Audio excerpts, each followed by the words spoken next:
It's time for us to check back in with Sidney Saylor Farr and see what happens next. If you missed the first reading, just look in the description below for a playlist. A way of life. Early in my life, while still only feeling, before thinking, before writing, I heard the mountains call. The earliest memory I have is the day I turned 3 years old. Mama was holding my hand as we came through the gate and climbed the steps to the front porch of Grandpa's house. "Today's your birthday," she said. "You are 3 years old and a big girl now." I felt proud to be 3, but it was cold and wet and I was tired and hungry. The door opened and we were in the kitchen where Grandma was cooking supper. I don't remember anything else about being there, just that brief experience of being wet and cold, knowing I was 3 years old, and Grandma's warm kitchen with the smell of food being cooked, and Grandma's words, "Come in, children, come in here and eat some supper." Time passed. It was my 5th birthday. I remember it was a brisk fall day, and I came out of the house to watch Mama sweep the front porch. She asked if I felt like a big girl now that I was 5 years old. Piled against the porch wall were several orange pumpkins and 2 or 3 green-striped cushaws. Looking at them made me feel happy. Sometime after my 5th birthday, Dad bought a boundary of land down on Straight Creek at the foot of Pine Mountain. A boundary was a piece of land owned by one person. It could be as small as a single acre or as large as several hundred. He built a log house and moved us there from Coon Branch so I could be near a school. Our new land had been the site of a home in earlier times, perhaps dating back to the pioneer days. The house and outbuildings were long gone, but apple trees, pussy willows, flowering quince, and a tall pear tree still grew there. Most of the apple trees were very old and sinewy from neglect. They were all around us, edging the yard, down by the sulfur spring where we got our drinking water, near the barn, and over in a narrow strip of meadow. The pear tree grew beside a big rock with a hollow depression in the top. People said the Indians had used that rock to pound their corn into meal.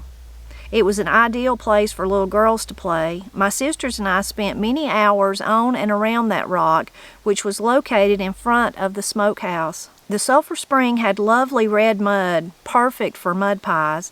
Mama constantly complained about how the mud stained everything it touched. 2 big pussy willows grew at the front gate near the spring. Mama loved them, but Daddy threatened to cut them down. His bees made honey from the blossoms that was thick and mealy tasting, not good like that made from clover and other flowering plants. As we grew up, our seasons were filled with fruit tree blossoms in the spring and fruit in the summer and fall. Mama canned and dried the apples from our trees, and Dad used them to make sulfured apples. I shall always remember the first year he made them. It began with a hot, sticky day in August. The clouds looked like half-melted marshmallows. Dad brought in barrels for the apples and boxes of sulfur from the store. Mama, Della, and I peeled and cut the apples. Dad put the barrels in the smokehouse, which was empty at that time of the year. First, he put a flat rock in the bottom of the barrel. Then he placed a pie pan on top of the rock. He did this so the heat would not catch the bottom of the barrel on fire. He put 2 tablespoons of sulfur in the pie plate and set it on fire. It smoked for hours. Next, he placed a stout stick across the top of the barrel. Mama brought him one of her big willow baskets that had a handle. They filled it with cut apples and hung it on the stick across the center of the barrel. Mama brought out an old quilt and helped arrange it over top of the barrel to keep the fumes and smoke from escaping. The fruit shrank to 1/3 of its size. Later, Dad would store the apples in another barrel. Then, during the winter, when Mama wanted to make fried pies or just a baked pie, she would pull out handfuls of the apples.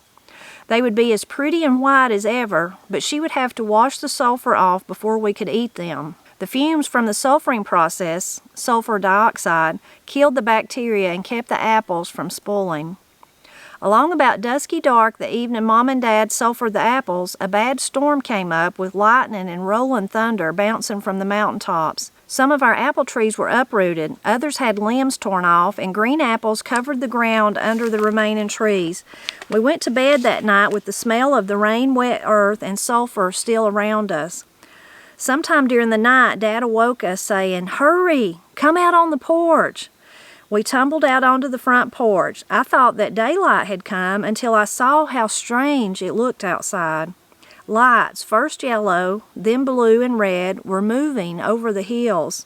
Dad said it might be the end of the world, and Mama leaned against the porch railing, praying out loud. We lined up along the railing and stared at the spectacular lights. After a while, the lights died down, and it was dark again. I later learned that the strange phenomenon was called the aurora borealis. That was the only time I ever saw them in our part of the country. People on Stony Fork spoke of the northern lights for years afterward. I shall never forget the thunder and lightning, the smell of the sulfured apples, and the astounding colored lights. The next morning we had the sad work of picking up and disposing of all the green apples. Mama saved those that she could by canning them. As I was growing up in the 1940s, my life and the lives of my family and neighbors were hemmed in by all kinds of superstitions. There was a saying for almost anything that happened in the natural world. If a blossom bloomed out of season, it was said there would be a death in the family. When tree leaves turned underside over, it would soon rain. Never have a tooth pulled if the signs of the zodiac are in the head. But if you plan to castrate an animal, you want the signs to be in the head or the upper part of the body. There are preferred times to plant root crops and different times for crops that will mature above ground. We lived by the farmer's almanac. The first 3 days in May are flower days, Mama would say. If you plant anything like cucumbers and squash during flower days, you will get thousands of blossoms, but no cucumber or squash will set. By the time I was a young woman, I did not believe in superstitions. I deliberately planted cucumber seeds in my garden during flower days. Sure enough, thousands of blossoms came, but when the cucumbers started to emerge, they rotted and fell off before they were half an inch long. When Mama saw my garden, her only comment was, "I've always heard it's best not to plant cucumbers during the first 3 days of May." One superstition told how you could discover the name of the man you would marry. On the first day of May, get up early in the morning, just at the edge of daylight. Take a plate of cornmeal and go out into the garden or field. Find a snail, put it in the meal, and wait. As the snail crawls around, it will write the name of the man you will marry someday. For this to work, however, you must keep it a secret. Tell no one, and speak to no one while the snail is at work. If you speak a word, the spell will be broken. Mama got up at 5 o'clock every morning to start breakfast. She always spotted me whenever I was in the yard and demanded to know what I was doing out there. "Whatever it is, leave it and come help with breakfast," she demanded. The spell was always broken, and I did not learn the name of the man I would marry until years later. I learned other things, too. Some people in the mountains had the power to draw fire out of a burn on the body.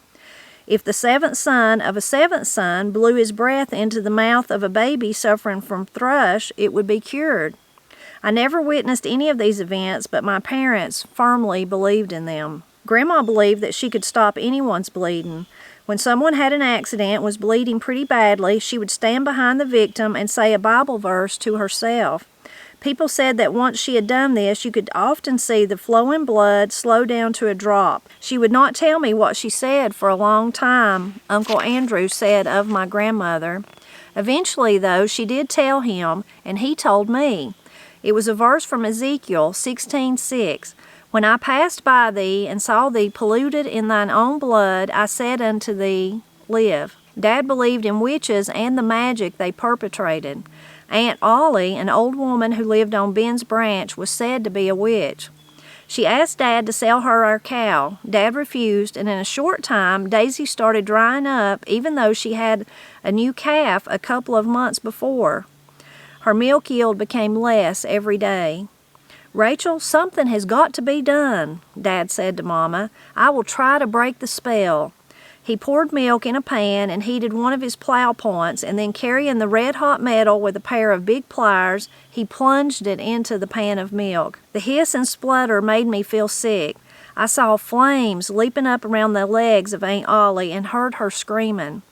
"Daddy, you're burning Aunt Ollie," I cried. Mama led me from the room, saying, "You read too many of Aunt Delly's old books, Sidney. Now you hush up." 2 or 3 days later, Daisy started giving more milk, and in a week she was back to her regular yield. Other superstitions governed our lives. For instance, Mama would never let any of her children look in a mirror before they were a year old. She believed that if a baby saw itself, it would die. She also believed that if we told our bad dreams before breakfast, they would come true.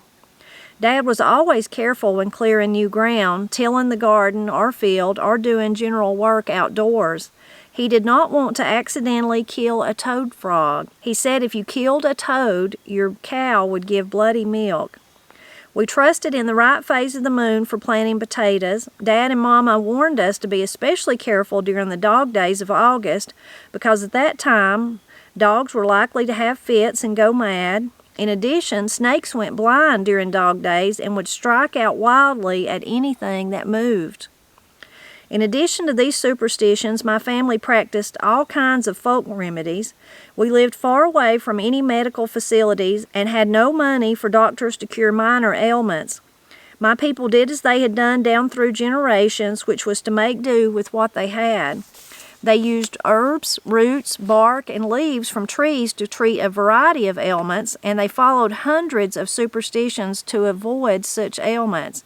For example, to cure the shingles, cut off the head of a black hen and let the blood drip on the affected part. Grandma and Mama would talk about this any time shingles were mentioned. To prevent whooping cough, hang an adder stone, a precious stone that was reputed to draw out poison, around your neck.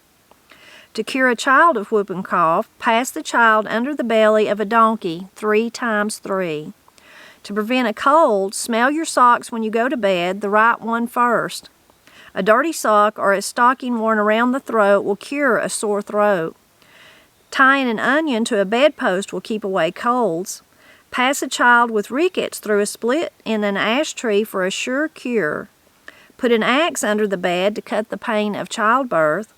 To stop foot cramp, turn your shoe upside down before going to bed. To cure a sty, rub the tail of a black cat over the eye. If you carry a buckeye in your pocket or purse, you will not have headaches. It will also keep you from being bothered by hemorrhoids. When you cut your hair, do not let a bird use any of it to build a nest. If it does, you will have headaches. Club moss gathered on the 3rd day of the new moon is good against all diseases of the eye. Sap from a grapevine will grow hair on a bald head. A white tablecloth left on the table overnight means the household will soon be in need of a shroud. That is, someone will soon die. If you carry a shovel through the house, a grave will soon need to be dug. If you sweep your house at night, it will bring bad luck, but if you sweep it in the morning, evil spirits will be swept out. If a pregnant woman drinks from a cracked cup, her baby will be hair-lipped. If a crow flies over your house and caws thrice, someone in the family will die. If a rooster stands on the front porch, looks outward, and crows, it means someone will be carried out the door, sick or dead. My mama took a broom to any rooster that dared come up on our porch. Living by such superstitions as these came very natural to those of us who lived in the mountains. There, the shadowy world of dimly glimpsed magic appeared so true it was hard to distinguish it from the real world. Also, because the inscrutable world of nature was always close at hand, the capricious world of spirits, spells, witches, and charms was inevitably as close. This acceptance of the abnormal in our everyday life probably helped me in my later years to accept new ideals about God and spirituality. Chapter 3, Oral History. At night, our world closed down. The woods were lonely and mysterious. It was inevitable that some of the dark tales and superstitions brought here by the early immigrants from Scotland and Ireland should flourish in Appalachia. A treasured patchwork folder reposes in my files. In this folder are transcripts of tape talks with my dad, Grandpa, and others. It holds accounts of memories handed down from generations back, ghost tales, hunting trips, and strange occurrences during other treks through the woods. It is a record of the good and bad times in this century in the hills of southeastern Kentucky. One morning early in the spring, after I was married and living in my own house, Grandpa and Dad came by on their way down to the mouth of Stony Fork to the post office. I invited them in to have some coffee. I had just built a fire in the heater and put some coffee on to boil. They sat near the stove as they drank the hot coffee, and they talked about hunting dogs and exciting fox chases and coon hunts. I had borrowed a reel-to-reel tape recorder some days earlier to tape some songs, and I asked Dad and his father, my grandpa, if I could record their talk about the old times. They agreed, and we spent the rest of the morning together. Much of this chapter is a literal transcript from that morning years ago. Grandpa talked a lot about haints, ghosts, he had heard of around the old home place at the head of Stony Fork. When I was a year old, why my old man moved to the head of Stony Fork. I was born in Rockcastle County at Broadhead, Kentucky. But Pap was born and raised at the head of Stony Fork, and he moved us back there when I was about a year old. Pap said his old man and my great-uncle Samp were the first ones ever to come into this territory. Somebody told them about how they was good farming land at the head of Stony Fork and around in Peach Orchard. There was a natural spring, Pap said, in that little meadow there betwixt Indian Rock and Peach Orchard. Pap, or Uncle Samp, one, I forget which, hollered out a piece of a log, like a bee gum, you know, and put it down over the spring. It was named Gum Spring. I listened to Grandpa with fascination, glad that I had the tape recorder on. Well, sir, Pap always said there's a haint around that spring. He said it was just like a blue light about 2 feet off the ground. It's been seed there, and it's follered people part way home. Just a little blue light a-moving close to the ground. Pap said there's other things to be heard around in there, too, especially around the old home place. In those days, they built double houses, 2 log houses, joined together under one roof. There's a space called a dog trot betwixt each log house. You could walk through from one side to the other. Well, Pap said every night, due as the night would come, it was just like 2 big bulldogs a-fighting betwixt them houses. He said his dogs would run all around the house, but never could find nary a thing. They'd come back up on the porch with their tails betwixt their legs. Pap said it sounded just plumb blank like 2 big bulldogs fighting. Pap said ever since he was a little boy, they'd hear things around in there. He said none of them never knowed what it was. Figured it might have been an Indian or white hunter who died dissatisfied, but it was sure different noises. Well, sir, Susie and me got married and built us a house right near the place where the old house stood. One time we's a-milking the cows, and it was getting dark, you know. The children was all small like then, and when we got back, they is a-scared to death. They said they seed something just like a big calf or a big dog walk right in the door with its eyes all blared out. They scared just about to death. Then after that, why, my boy Squire, he climbed up in the loft. Well, the fact of it was we had a bed up in the loft for some of the children to sleep up there, you know. He climbed up there, and there laid what looked like a big shepherd dog coiled up on the floor. Then one night we's a-layin' there, and if you'd got up in the loft and dropped a big sack full of dry shuck beans, it went just plumb blank like that. You'd just dropped a big sack full of dry shuck beans down in the loft. And the prettiest music I ever heard in my life, I heard it in that loft one night. It went like a talking machine a-playin'. Why, that was the prettiest music I ever heard. Your Aunt Betty was in the house one day by herself. There's a walnut tree stood right outside the house. You remember that walnut tree? Well, she said they's something just like a sewing machine sewing up in that tree. You know how a sewing machine goes. But she couldn't see nary thing. She said it kept on a right smart spell of time.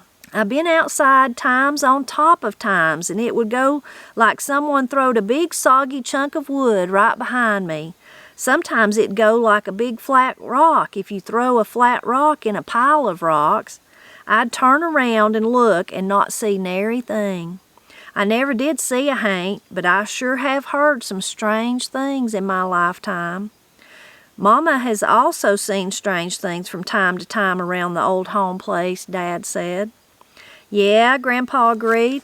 One day, me and the boys was a-working in the field late, and Susie had to go after the cows. Grandpa turned toward Dad. She was a-driving them back up the road, furnished Indian Cliff. She looked ahead, and there stood a little girl right in the middle of the road. She said she studied on it a few minutes, puzzled about what was a little girl doing there by herself. She kept walking toward her, a-watching her. She said the girl had on a pretty checked dress, and her hair hung down in her back in long curls. She said she guessed she turned her eyes away for a split second, and when she looked back, the girl was gone. Another time, it was getting late at night. Susie had been canning peaches most of the day. She stepped outside for just a minute before going to bed. She was standing there, cooling off in the fresh air, when she seed a light down by the creek. Then it sort of gathered like a big ball of fire and started rolling up the hill. It was smooth and easy, she said, just a-rolling up the hill. It went over the mountain and out of sight. We studied on it a whole lot, but never could figure out what it meant. Grandpa cut a chew of tobacco to put in his mouth. Then he got up and stretched and walked out into the yard to chew his tobacco. I refilled Dad's coffee mug.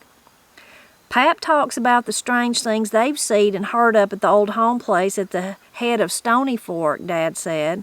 I've heard things up there too, but I think the most haints I've ever heard about was up around the water gap near what is now the Ritter lumber camp. The water gap was a barrier across the creek to keep stock from going into the fields and eating up the corn. They put 2 logs across one of them up high and the other one down here low.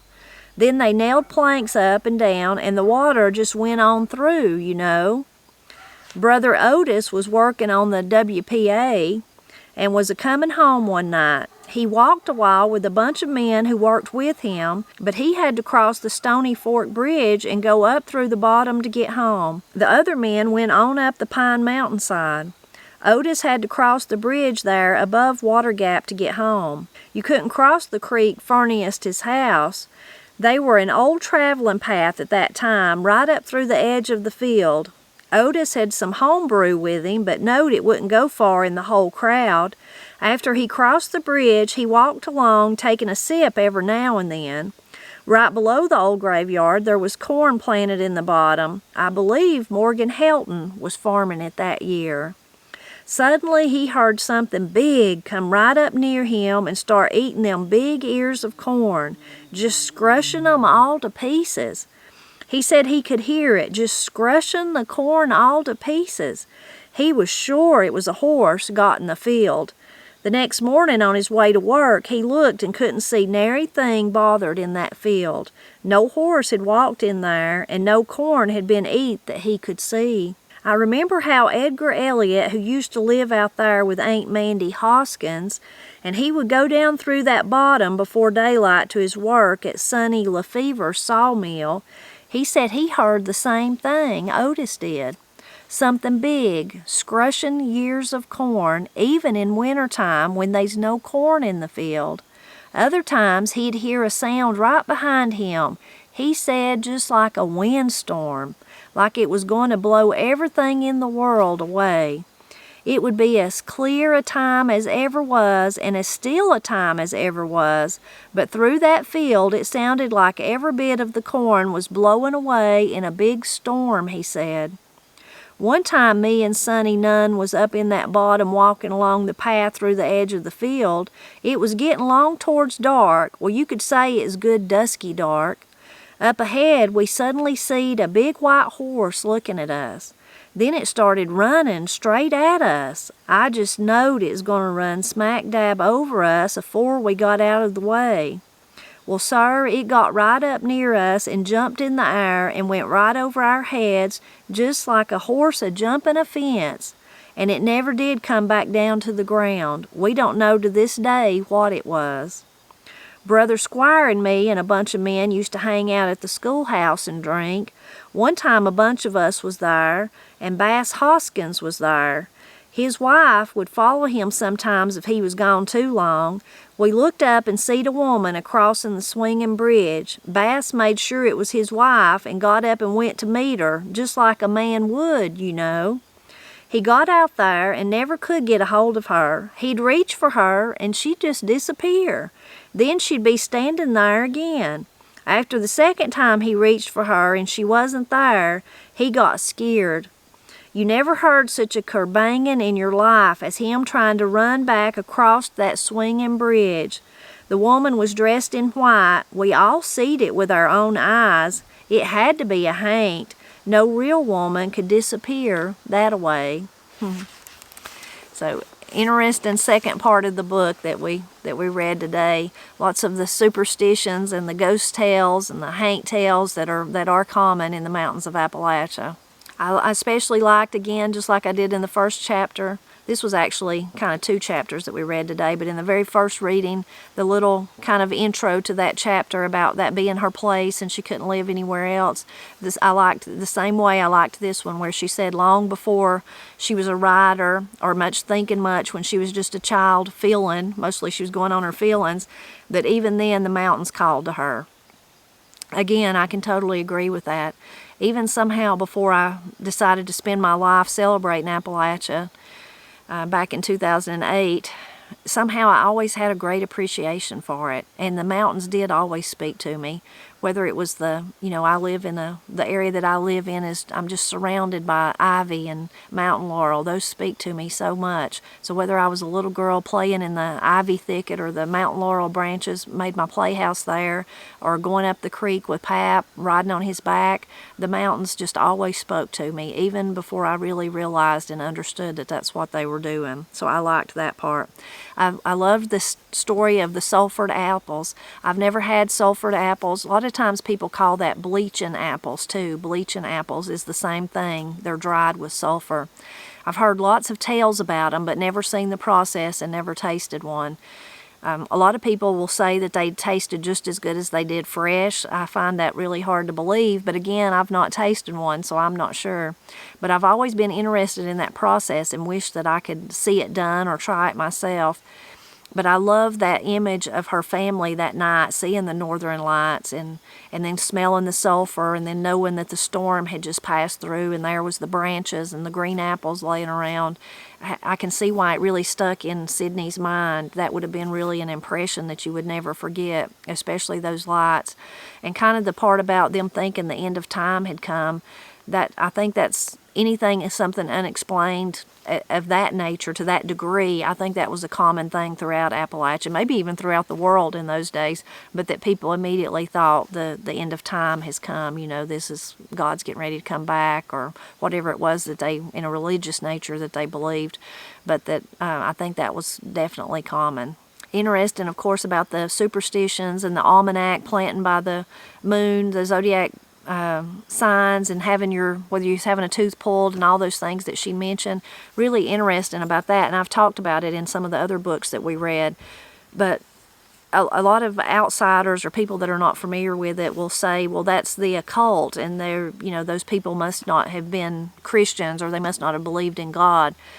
But 100% of all the people that I know that believe in the zodiac signs or believe in following the signs, whether they're gardening or they're going to take away their baby's pacifier or whatever it is, they do believe that it's of God. They believe God give you those signs, that God showed you those signs to follow to make life easier for you. Now, whether or not they're right or they're wrong, that's up for debate for people. They have to debate that themselves. But I'm just telling you that people that believe in the signs, all the ones I've ever met down to the last one, they were doing it because they believe God give those signs of the moon and the changing of the way the earth goes around the sun and the moon, and it's all connected, all those signs, that they certainly believe that was God give them those so that they would know when's best to plant your taters or when was best to pull your tooth. There's a lot of the language in this part that I really liked. Now the ferniest, I've not heard that, so that was almost, I'm going to have to look that one up and see if I can find that. I've never heard that word, and I don't really remember ever seeing it. Almost to me, it makes me think it would be like they're saying the furthest, but the way that it was used, it almost seems like it was the nearest. So I'm going to have to research that one some more. But some of the others that I really loved in this part was Plum Blank. I've heard that, but mostly I would hear Point Blank. Pap would say Point Blank, but Plum Blank, I've heard that one. And it kind of means to the point. It's just Plum Blank, the leaves are changed behind me. They've just changed. So I enjoyed that one. I like the Warnet instead of Walnut. I've never heard nobody say Warnet. But I had a dear friend, Charles Fletcher, and he said that was the usage when he was a boy growing up in the mountains of western North Carolina, was walnuts. People talked about walnuts, black walnuts. So I liked that. And then Kerbangin'. I like that one because I've not really heard it, but it reminds me of one. Pap would say Kersplunge, like for a big splash, Kersplunge, and then Kerbangin'. And I think there was another Ker one in here too, so I loved all that language. And then all the spooky stories there at the end that they were telling. Again, I think that people that believe in ghosts or haint tales or whatever, they believe that it is somehow wrapped up in a religious nature. And that's totally hard to explain and totally hard for anyone to understand, I know. But it's a matter of, if you are a believer, there's good. There's the good you follow, but there's also evil. And you believe in the powers and the principalities and the things that you fight against, real evil. So that's all kind of wrapped up in together with those tales that you'll hear, like of the dog, the big dog, or the big, that was another one I liked, Scrooching. What did he say? Scrooching about the corn. I really liked that part too, because that was an unusual word that you don't hear much, but as soon as I heard it, I knew exactly what he would have meant when he was saying it. What he was talking about. Scrushin', that was it, scrushin' years of corn. Years, but ears is what he was saying, but scrushin'. So that's a word that I've not heard, but immediately I know what it means. I know what it is, know what it says, so I love that. I really enjoyed that one. But all those kind of superstitions and stories, like I said, or religion plays such a role in the culture of Appalachia. They're kind of all woven together. And again, that's up to each individual to decide if they think they should be or they shouldn't be, but it just is. It just is kind of how it goes. So I hope you enjoyed this second little peek into the book. I hope you'll drop back by next Friday and we'll see what happens next. And please leave a comment with anything that jumped out at this portion of the book to you, any thoughts or things that it reminded you of.